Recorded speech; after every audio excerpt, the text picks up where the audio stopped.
Indian premier ಲೀಗ್ನ 2024ರ ಆರಂಭಿಕ ಪಂದ್ಯ ಚೆನ್ನೈನ ಚೆಪಾಕ್ ಮೈದಾನದಲ್ಲಿ ನಡೆಯಲಿದೆ. ರಾಯಲ್ ಚಾಲೆಂಜರ್ಸ್ ಬೆಂಗಳೂರು ಮತ್ತು ಹಾಲಿ ಚಾಂಪಿಯನ್ ಚೆನ್ನೈ ಸೂಪರ್ ಕಿಂಗ್ಸ್ ತಂಡ ಈ ಪಂದ್ಯದಲ್ಲಿ ಸೆಣಸಲಿದೆ. ಈ ಆವೃತ್ತಿಯ ಮೊದಲ ಪಂದ್ಯದಲ್ಲಿ ಎಂಎಸ್ ಧೋನಿ, ವಿರಾಟ್ ಕೊಹ್ಲಿ ಮುಖಾಮುಖಿಯಾಗಲಿದ್ದಾರೆ. ಉಭಯ ತಂಡಗಳು ತಮ್ಮದಾದ ಅಭಿಮಾನಿ ಬಳಗವನ್ನ ಹೊಂದಿದ್ದು, ಪಂದ್ಯದ ಆರಂಭಕ್ಕೆ ಕ್ಷಣಗಣನೆ ಆರಂಭವಾಗಿದೆ. ಅಪಘಾತಕ್ಕೀಡಾಗಿ ಕ್ರಿಕೆಟ್ನಿಂದ ದೂರ ಉಳಿದಿದ್ದ ರಿಷಬ್ ಪಂತ್ ಮೊದಲ ಬಾರಿಗೆ ಟಿ20 ಲೀಗ್ನ 17ನೇ ಆವೃತ್ತಿ ಮೂಲಕ ವೃತ್ತಿಪರ ಕ್ರಿಕೆಟ್ಗೆ ಮರಳಿದ್ದಾರೆ. ಅಂತಾರಾಷ್ಟ್ರೀಯ ಕ್ರಿಕೆಟ್ಗೆ ವಿದಾಯ ಹೇಳಿರುವ ಎಂಎಸ್ ಧೋನಿ ಅವರು ಐಪಿಎಲ್ 2023ರ ಆವೃತ್ತಿಯಲ್ಲಿ ಕಾಣಿಸಿಕೊಂಡಿದ್ರು. ಇದೀಗ ಮತ್ತೆ ಐಪಿಎಲ್ 2024ರ ಆವೃತ್ತಿಯಲ್ಲಿ ಆಡ್ತಾ ಇದ್ದಾರೆ. ವೈಯಕ್ತಿಕ ಕಾರಣಗಳಿಂದಾಗಿ ಕಳೆದ 2 ತಿಂಗಳಿಂದ ಕ್ರಿಕೆಟ್ನಿಂದ ದೂರ ಉಳಿದಿದ್ದ ವಿರಾಟ್ ಕೊಹ್ಲಿ ಆರ್ಸಿಬಿ ಮೂಲಕ ಮತ್ತೆ ಕ್ರಿಕೆಟ್ ಅಂಗಳಕ್ಕೆ ಇಳಿತಾ ಇದ್ದಾರೆ. ಗುಜರಾತ್ ಟೈಟನ್ಸ್ ನಾಯಕನಾಗಿದ್ದ ಹಾರ್ದಿಕ್ ಪಾಂಡ್ಯ ಈ ಬಾರಿ ಮುಂಬೈ ಇಂಡಿಯನ್ಸ್ ತಂಡವನ್ನ ಮುನ್ನಡೆಸಲಿದ್ದಾರೆ.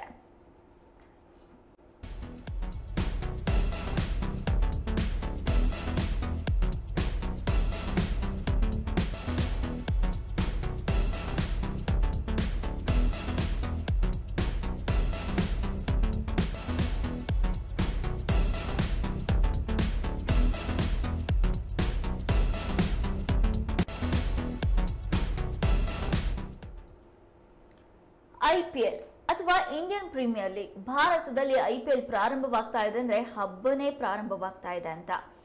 ಯಾಕಂದ್ರೆ ಐಪಿಎಲ್ ಬರ್ತಾ ಇದೆ ಅಂದ್ರೆ ಆ ಒಂದು ತಂಡಗಳ ಅಭಿಮಾನಿಗಳು ಒಂದು ದಿನನೂ ಮಿಸ್ ಮಾಡಿದ ಐಪಿಎಲ್ ಪಂದ್ಯವನ್ನ ನೋಡೋದು, ನಮ್ ತಂಡ ಗೆಲ್ಲುತ್ತೆ, ಈ ಸಲ ನಮ್ದೇ ಕಪ್ ಹಾಗೆ ಹೀಗೆ ಹೇಳ್ಕೊಂಡು ಬಹಳ ಉತ್ಸಾಹದಿಂದ ಐಪಿಎಲ್ ಅನ್ನ ನೋಡ್ತಾರೆ. ಅದಕ್ಕೆ ಭಾರತದಲ್ಲಿ ನಡೀತಾ ಇರುವಂತ ಈ ಐಪಿಎಲ್ ವಿಶ್ವದಲ್ಲಿಯೇ ಅತ್ಯಂತ ಹೆಚ್ಚು ಶ್ರೀಮಂತ ಲೀಗ್ ಆಗಿರುವಂತದ್ದು.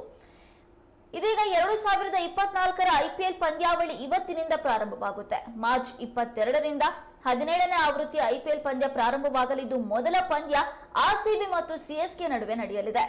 ಯಾವಾಗ್ಲೂ ಆರ್ಸಿಬಿ ಮತ್ತು ಸಿಎಸ್ಕೆ ನಡುವೆ ಪಂದ್ಯ ಅಂದ್ರೆ ಅದೊಂದು ಹೈ ವೋಲ್ಟೇಜ್ ಪಂದ್ಯ. ಭಾರತ ಮತ್ತು ಪಾಕಿಸ್ತಾನದ ಪಂದ್ಯಗಳು ಹೇಗಿರುತ್ತೋ ಅದೇ ರೀತಿ ಇಂಡಿಯನ್ ಪ್ರೀಮಿಯರ್ ಲೀಗ್ ನಲ್ಲಿ ಆರ್ಸಿಬಿ ಮತ್ತು ಸಿಎಸ್ಕೆ ನಡುವಿನ ಪಂದ್ಯ.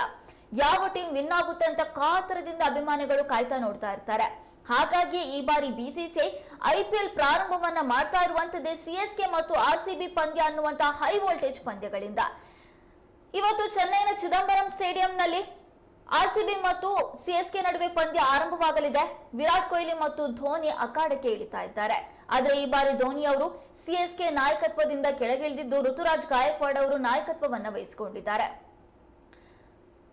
ಜೊತೆಗೆ ಈ ಬಾರಿ ಐಪಿಎಲ್ ನಲ್ಲಿ ಸಾಕಷ್ಟು ಬದಲಾವಣೆಗಳಾಗಿದೆ. ಡಿಆರ್ಎಸ್ ನಿಯಮವನ್ನ ತೆಗೆದು ಎಸ್ಆರ್ಎಸ್ ನಿಯಮವನ್ನ ಹಾಕಲಾಗಿದೆ.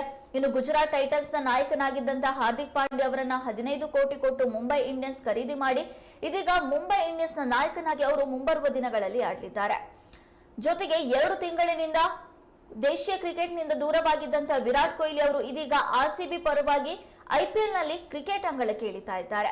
ಇದೇ ರೀತಿಯಾಗಿ ಸಾಕಷ್ಟು ಹೊಸತನ, ಸಾಕಷ್ಟು ವಿಶೇಷತೆಗಳು ಈ ಬಾರಿಯ ಐಪಿಎಲ್ ನಲ್ಲಿ ಇವೆ.